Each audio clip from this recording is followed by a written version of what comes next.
ሄደው ትግራይ ኦልሬዲ አሁን በእንትን ተገንጥላለች። ትግራይ እንደተገነጠለች መቁጠር አለባችሁ። ትግራይ አዲስ ሀገር እንደሆነች መቁጠር አለባችሁ። ይህንን ኦሮሞማው የሚፈልገው እሱም ሀገር ለመሆን ትግሬን መግፋት አለበት፣ ትግሬን መገንጠል አለበት። ይሄ ሲስተም ደግሞ የመጣው ራሷ ትግሬ ለኤርትራን ለመገንጠል የተጠቀመችበት ነው። መለስ ዜናዊ ለተባበሩት መንግስታት ሄዶ ደብዳቤ ያቀረበው እሱ እና የዛን ጊዜ ደግሞ የቡትሮስ ጋሊ ነበር የተባበሩት መንግስታት ዋና ጸሐፊ። ቡትሮስ ጋሊ ደግሞ ግብፃዊ ነው። ስለዚህ ግብፅ ኤርትራ እንድትገነጠል የተባበሩት መንግስታት ጋር ያለውን ዋና ጸሐፊውን መለስ ዜናዊ ሄዶ ነው የሰጠው። ወያኔንና ሻዕቢያን ያደራጀችው መሳሪያ የሰጠችው ኢትዮጵያን እንዲያቆረቁዝ ያደረገችው ግብፅ ናት። ግብፅ የተባበሩት መንግስታት ውስጥ ዋና ጸሐፊ ሆነች።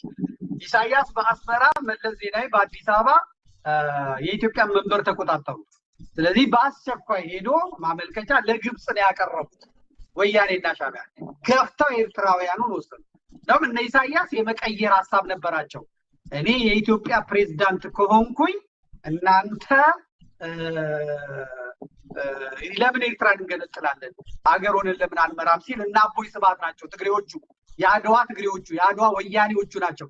በፍጹም አይሆንም ብለው እንትን ያሉት። እንግዲህ ይህንን ያየ ሰው ሽመልስና ስላላዘጋጀሁት ነው እንጂ ያየ ሰው ሽመልስና አቦይ ስብሃት ነጋ ያደረጉትን ኢንተርቪው ከዚህ በፊት አቅርቤላቸዋለሁ። እንደውም ያየ ሰው ሽመልስ ይሞግታቸው ነበር።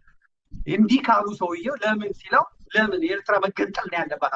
ምክንያቱም ትግሬዎቹ ኤርትራ እንድትገነጠል የሚፈልጉት ሀገር ትሆናለች። ከዛ በኋላ አንቀጽ 39 የሚል ኢትዮጵያ ህገ መንግስት ውስጥ አስገብተዋል።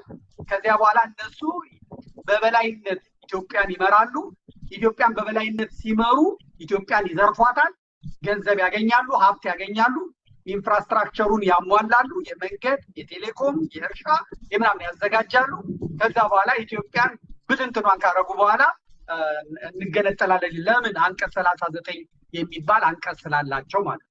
ስለዚህ አሁን ኦሮሞማው ኦነግ እያደረገ ያለው ልክ ኤርትራ በሄደችበት መንገድ ትግሬም እንዲሄድ ይፈልጋል። ከዛ በኋላ እሱ ደግሞ ቀሪውን ሀገር ለመሆን ማለት ነው። እና በጀት ተከልክለዋል።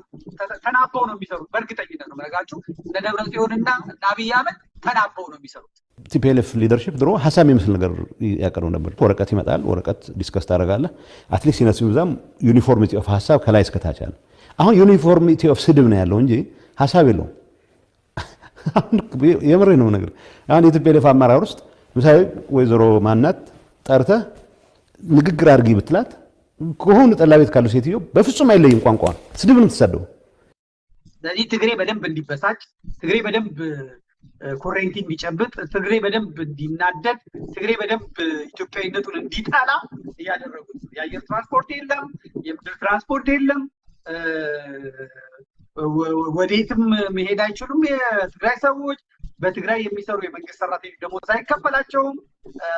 ቢዝነስ የለም፣ ንግድ የለም፣ ነዳጅ ተከልክለዋል። ስለዚህ ይሄ ማለት ትግሬዎቹ ኢትዮጵያ የምትባል ሀገር እየጠሉ